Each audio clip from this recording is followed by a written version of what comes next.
رمضان شریف کا روزہ بڑا مہربان ہے نا اللہ، اپنے بندوں کو کسی قسم کی کسی مشقت میں مالک ڈالتا نہیں، لا یکلف اللہ نفسا الا وسعہا۔ لیکن آپ یہ نہیں کہہ سکتے کہ میری آنکھ چونکہ صبح 9 بجے کھلی ہے تو مجھے تھوڑی شریعت گنجائش دے دے، میں تھوڑی سی روٹی کھا لوں پھر نہیں کھاؤں گا مغرب تک، یہ گنجائش نہیں ملے گی۔ نظم و ضبط ہے، ترتیب ہے، اس کا قاعدہ ہے، اس کے اصول ہے، اس کا ضابطہ ہے۔ سحری میں اٹھیں گے آپ، اگر آپ کی آنکھ نہیں کھلی ہے تو آپ کی اجازت چلی گئی، وقت ختم ہو گیا۔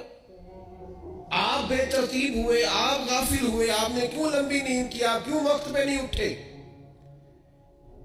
زکوٰۃ ہے، آپ کو ٹائم دیا گیا ہے کہ اضافی رقم آپ کے پاس ہو، آپ کے اخراجات سے زیادہ ہو، کس منظم طریقے سے زکوٰۃ فرض کی گئی ہے، اور یہ وہ نظم و ضبط ہے جس سے بندے کو تکلیف نہیں ہوتی۔